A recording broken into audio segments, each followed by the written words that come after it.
आज मुंबई पुलिस ने T party यानी पूछताछ के लिए आदित्य चोपड़ा को बुलाया था। इससे पहले अप्रॉक्स 35 लोग ही कर चुकी है। इसी बीच कंगना रनौत ने भी बड़ा खुलासा किया है। मुंबई पुलिस ने उसे भी टी पार्टी के लिए इनविटेशन भेजा था, मतलब पूछताछ के लिए समन भेजा था। कंगना रनौत रिलक्टेंट थी बिकॉज अभी वो मनाली में है और उसने कहा कि आप लोग किसी को भेज दो ताकि वो मेरा स्टेटमेंट रिकॉर्ड कर सके, लेकिन पुलिस का दोबारा कोई जवाब नहीं आया। शेखर कपूर ने हिमाचल से ही अपना स्टेटमेंट मेल के जरिए भेजा, लेकिन कंगना रनौत के पास दोबारा जवाब क्यों नहीं आया, इसके पीछे भी एक खास वजह है।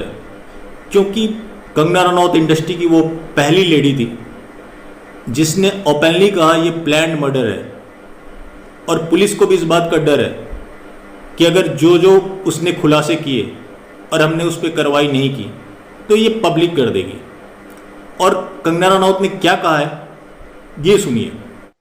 They summoned me and I asked them to, because I'm in Manali, I said you can send somebody to take my statement, but I have not received anything after that. I am telling you, if I have said anything which I can't testify, which I can't prove and which is not in public domain, I will return my Padma Shri.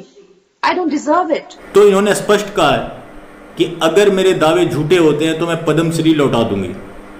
अब आप कंगना रनौत की बातों को गंभीरता से ले सकते हैं, क्योंकि कंगना रनौत अवार्ड वापसी गैंग की मेंबर नहीं है। इसके अलावा जो लगातार पूछताछ की जा रही है, इसके क्या आउटकम रहे। रिया चक्रवर्ती की शुरुआत के दिनों में पूछताछ हो चुकी थी, क्या बाहर है? अब सामने आ रहा कि रिया चक्रवर्ती ने सुशांत सिंह राजपूत के अकाउंट से टोटल 18 करोड़ रुपए खर्च किए। उसके डेबिट कार्ड और क्रेडिट कार्ड का पिन नंबर तक जानती थी। और वही रिया चक्रवर्ती अमित शाह जी से बोलती है कि आप इसकी सीबीआई जांच कराएं ताकि पता चल सके क्या परिस्थितियां रही।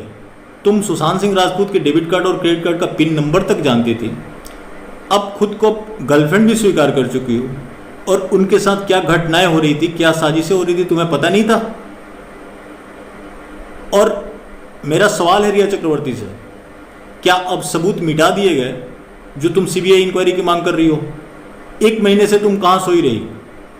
जब तुम उनकी गर्लफ्रेंड हो, लोग कंटिन्यूअस मांग कर रहे थे, लेकिन तुम गर्लफ्रेंड हो के भी अपने कमेंट सेक्शन तक हाइड कर रखा था, और अब अचानक से तुम्हें सीबीआई की याद क्यों आई?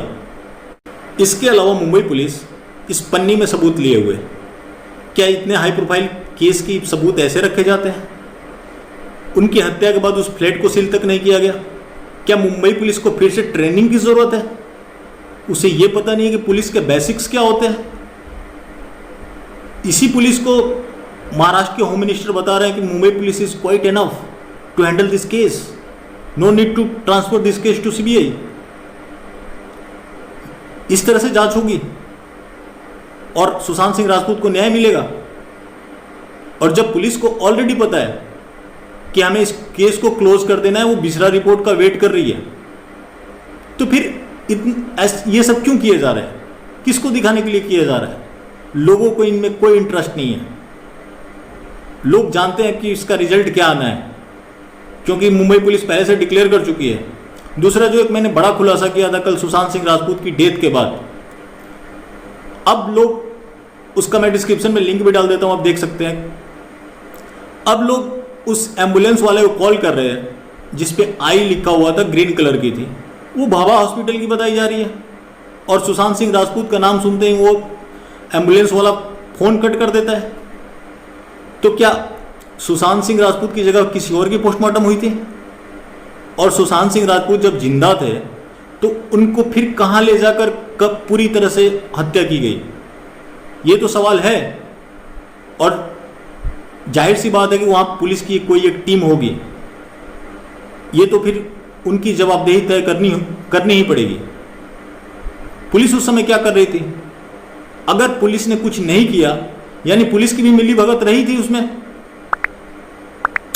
बाकी इस चीज पे आप क्या सोचते हैं, कमेंट कर जरूर बताएं, और ज्यादा से ज्यादा लोगों तक शेयर करें। धन्यवाद।